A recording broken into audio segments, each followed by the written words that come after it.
ಎಲ್ಲರಿಗೂ ನಮಸ್ಕಾರ. Welcome to my channel. ಇವತ್ತಿನ ವಿಡಿಯೋದಲ್ಲಿ ಮಕ್ಕಳ ಫೇವ್ರೆಟ್ ಅಂತಲೇ ಹೇಳ್ಬೋದು, ಯಾವುದೇ ಸಾಸ್ ಬಳಸ್ದೇ ಕಲರ್ಫುಲ್ಲಾಗಿ ಕಾರ್ನ್ ಫ್ರೈಡ್ ರೈಸ್ ಯಾವ ರೀತಿಯಾಗಿ ತುಂಬ ಸುಲಭವಾಗಿ ಮಾಡೋದು ಅಂತ ತಿಳಿಸ್ಕೊಡ್ತೀನಿ.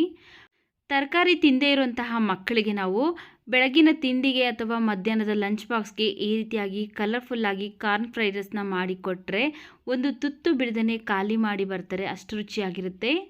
ನೋಡಿ, ಇಲ್ಲಿ ಫಸ್ಟು ಒಂದು ಬಾಣಲಿ ಬಿಸಿಗಿಟ್ಟು ಅದಕ್ಕೆ ನಾನು 2 ಟೇಬಲ್ ಸ್ಪೂನ್ ಆಗೋಷ್ಟು ಎಣ್ಣೆ ಹಾಕ್ಕೊಂಡಿದ್ದೀನಿ. ಎಣ್ಣೆ ಬಿಸಿ ಆದಮೇಲೆ ಒಂದು ಗಡ್ಡೆ ಈರುಳ್ಳಿನ ಈ ರೀತಿ ಉದ್ದುದ್ದಾಗಿ ಹೆಚ್ಚಿಬಿಟ್ಟು ಹಾಕ್ಕೊಂಡು ಈರುಳ್ಳಿನೆಲ್ಲ ಚೆನ್ನಾಗಿ ಫ್ರೈ ಮಾಡ್ಕೊಳ್ಬೇಕು.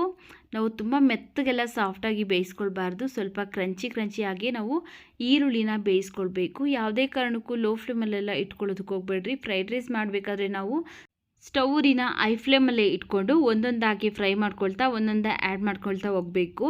ಈರುಳ್ಳಿ ಎಲ್ಲ ಚೆನ್ನಾಗಿ ಫ್ರೈ ಆದ ನಂತರ ಈಗ ಇದಕ್ಕೆ 1 ಸ್ಪೂನ್ ಶುಂಠಿ ಬೆಳ್ಳುಳ್ಳಿ ಪೇಸ್ಟ್, ಒಂದು 4 ರಿಂದ 5 ಹಸಿಮೆಣಸಿನಕಾಯಿನೂ ಸಹ ಉದ್ದುದ್ದಾಗಿ ಸೀಳ್ಬಿಟ್ಟು ಹಾಕ್ಕೊಂಡು ಫ್ರೈ ಮಾಡ್ಕೊಳ್ತಾ ಇದ್ದೀನಿ. ಶುಂಠಿ ಬೆಳ್ಳುಳ್ಳಿಯಲ್ಲಿರುವಂತಹ ಹಸಿ ಸ್ಮೆಲ್ಲೆಲ್ಲ ಹೋಗಬೇಕು, ಆದ್ದರಿಂದ ನಾನಿಲ್ಲಿ 1 ನಿಮಿಷ ಚೆನ್ನಾಗಿ ಫ್ರೈ ಮಾಡಿಕೊಂಡು ಈಗ ಇದಕ್ಕೆ ನಾನು 1 ಕಪ್ಪು ಸ್ವೀಟ್ ಕಾರ್ನ್ ಹಾಕ್ಕೊಳ್ತಾ ಇದ್ದೀನಿ. ಅಮೇರಿಕನ್ ಸ್ವೀಟ್ ಕಾರ್ನ್ ಹಾಕ್ಕೊಳ್ತಾ ಇದ್ದೀನಿ. ಇದರಲ್ಲೇ ರುಚಿ ಚೆನ್ನಾಗಿರೋದು. ನಾಟಿ ಜೋಳ ಬರುತ್ತಲ್ಲ, ಅದರಲ್ಲಿ ಅಷ್ಟು ರುಚಿಯಾಗಿರೋದಿಲ್ಲ, ಆದ್ದರಿಂದ ಸ್ವೀಟ್ ಕಾರ್ನ್ ಹಾಕ್ಕೊಳ್ಬೇಕು. ಹಾಗೆಯೇ 1 ಕಪ್ಪು ಕ್ಯಾರೆಟ್, 1 ಕಪ್ಪು ಎಲೆಕೋಸನ್ನು ಹಾಕ್ಕೊಳ್ತಾ ಇದ್ದೀನಿ. ಹಾಗೆಯೇ ಉದ್ದುದ್ದಾಗಿ ಹಚ್ಚಿರುವಂತಹ 1 ಕಪ್ಪು ಕ್ಯಾಪ್ಸಿಕಮ್ ಹಾಕ್ಕೊಳ್ತಾ ಇದ್ದೀನಿ. ಹಾಗೆಯೇ ಬೀನ್ಸ್ 1 ಕಪ್ ಹಾಕ್ಕೊಳ್ತಾ ಇದ್ದೀನಿ, ಅಂದರೆ ಹುರುಳಿಕಾಯಿ ಹಾಕ್ಕೊಂಡು ಫ್ರೈ ಮಾಡ್ಕೊಳ್ತಾ ಇದ್ದೀನಿ. ನಾವು ತುಂಬ ಎಲ್ಲ ತರಕಾರಿನ ಫ್ರೈ ಮಾಡ್ಕೊಳ್ಬಾರ್ದು, ಒಂದು ಅರ್ಧ ಭಾಗದಷ್ಟು ಫ್ರೈ ಮಾಡ್ಕೊಳ್ಬೇಕು. ಆಗಲೇ ಫ್ರೈಡ್ ರೈಸ್ ನಾವು ತಿನ್ನಬೇಕಾದ್ರೆ ತರಕಾರಿ ಕ್ರಂಚಿಯಾಗಿ ಬಾಯಿಗೆ ಸಿಗ್ತಾಯಿದ್ರೆ ರುಚಿ ಚೆನ್ನಾಗಿರುತ್ತೆ. ಈಗ ಸ್ಟೌರಿನ ನಾವು ಐ ಫ್ಲೇಮಲ್ಲೇ ಇಟ್ಕೊಂಡು ನಾವಿಲ್ಲಿ ಒಂದು 2 ರಿಂದ 3 ನಿಮಿಷ ಚೆನ್ನಾಗಿ ಫ್ರೈ ಮಾಡ್ಕೊಳ್ತಾ ಇದ್ದೀನಿ.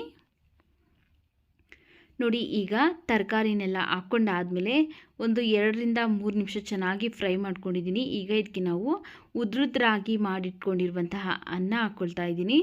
ನಾನು ನಾರ್ಮಲ್ಲಾಗಿ ಮನೆಯಲ್ಲಿ ಮಾಡುವಂತಹ ಸೋನಾ ಮಸೂರಿ ಅಕ್ಕಿಯಿಂದನೇ ಅನ್ನನ ಮಾಡಿಕೊಂಡು ಹಾಕ್ಕೊಳ್ತಾ ಇದ್ದೀನಿ. ಹಾಗೆಯೇ ಒಂದು ಅರ್ಧ ಸ್ಪೂನ್ ಆಗೋಷ್ಟು ಪೆಪ್ಪರ್ ಪೌಡರ್ನ ಹಾಕ್ಕೊಳ್ತಾ ಇದ್ದೀನಿ. ನಾನಿಲ್ಲಿ ಮನೆಯಲ್ಲೇ ಮಾಡಿರುವಂಥ ಫ್ರೆಶ್ ಆಗಿರುವಂಥ ಪೆಪ್ಪರ್ ಪೌಡರ್ನ ಹಾಕ್ಕೊಂಡಿದ್ದೀನಿ. ಹಾಗೆಯೇ ರುಚಿಗೆ ತಕ್ಕಷ್ಟು ಉಪ್ಪು, ಒಂದು ಅರ್ಧ ಸ್ಪೂನ್ ಆಗೋಷ್ಟು ರೆಡ್ ಚಿಲ್ಲಿ ಪೌಡರ್, ಹಾಗೆ ಸ್ವಲ್ಪ ಸಣ್ಣದಾಗಿ ಕಟ್ ಮಾಡಿರುವಂತಹ ಕೊತ್ತಂಬರಿ ಸೊಪ್ಪನ್ನು ಹಾಕಿ ಇವಿಷ್ಟು ಮಿಕ್ಸ್ ಆಗೋ ಥರ ಮಿಕ್ಸ್ ಮಾಡ್ಕೊಳ್ತಾ ಇದ್ದೀನಿ. ನೋಡಿಕೊಂಡು ಖಾರದ ಪುಡಿ ಎಷ್ಟು ಬೇಕಾಗುತ್ತಲ್ಲ ಅಷ್ಟು ಹಾಕ್ಕೊಳ್ಳಿ. ಯಾಕಂದರೆ ಹಸಿಮೆಣಸಿನ್ಕಾಯಿ ಫಸ್ಟೇ ಹಾಕಿರೋದ್ರಿಂದ ತುಂಬ ಖಾರ ಆಗಿಬಿಡುತ್ತೆ ಮಕ್ಕಳಿಗಾದರೆ. ದೊಡ್ಡವ್ರಿಗಾದರೆ ಪರವಾಗಿಲ್ಲ, ಅದರಿಂದ ನಿಮಗೆ ರೆಡ್ ಚಿಲ್ಲಿ ಪೌಡರ್ ಬೇಕು ಅಂದರೆ ಅಷ್ಟನ್ನೇ ಹಾಕ್ಕೊಳ್ಳಿ, ಬೇಡ ಅಂದರೆ ರೆಡ್ ಚಿಲ್ಲಿ ಪೌಡರ್ನ ಸ್ಕಿಪ್ ಮಾಡ್ಕೊಳ್ಳಿ. ನೋಡಿ, ಈಗ ಚೆನ್ನಾಗಿ ಮಿಕ್ಸ್ ಮಾಡ್ಕೊಂಡಿದ್ದೀನಿ. ನೋಡ್ತಾ ಇದ್ರೇ ತಿನ್ನಬೇಕು ಅನಿಸುತ್ತೆ. ಮಕ್ಕಳಿಗಂತೂ ತುಂಬ ಇಷ್ಟ ಆಗುತ್ತೆ ಕಲರ್ಫುಲ್ ಆಗಿರೋದ್ರಿಂದ. ನೋಡಿ, ಈಗ ರುಚಿಯಾದಂತಹ ಕಲರ್ಫುಲ್ ಕಾರ್ನ್ ಫ್ರೈಡ್ ರೈಸ್ ರೆಡಿಯಾಗಿದೆ. ಸ್ಟವ್ನ ಆಫ್ ಮಾಡ್ಕೊಳ್ತಾ ಇದ್ದೀನಿ. ಮಕ್ಕಳಿಗಾದರೆ ನೀವು ಟೊಮೆಟೊ ಕೆಚಪ್ ಜೊತೆ ಕೊಡ್ಬೋದು, ದೊಡ್ಡವ್ರಿಗಾದರೆ ಹಾಗೆಯೇ ತಿನ್ಬೋದು. ಉಪ್ಪು ಖಾರ ಎಲ್ಲವೂ ಸಹ ಪರ್ಫೆಕ್ಟಾಗಿ ಇರುತ್ತೆ. ನೋಡಿ, ಈಗ ಬೆಳಗಿನ ತಿಂಡಿಗೆ ಅಥವಾ ಲಂಚ್ ಬಾಕ್ಸ್ಗೆ ಕಲರ್ಫುಲ್ ಕಾರ್ನ್ ಫ್ರೈಡ್ ರೈಸ್ ಯಾವ ರೀತಿಯಾಗಿ ಮಾಡೋದು ಅಂತ. ವಿಡಿಯೋ ಇಷ್ಟ ಆಗಿದರೆ ವಿಡಿಯೋಗೊಂದು ಲೈಕ್ ಮಾಡಿ, ವಿಡಿಯೋವನ್ನು ಶೇರ್ ಮಾಡಿ, ನಮ್ಮ ಚಾನಲ್ಗೆ ಸಬ್ಸ್ಕ್ರೈಬ್ ಮಾಡಿ ಸಪೋರ್ಟ್ ಮಾಡಿ ಸ್ನೇಹಿತರೆ.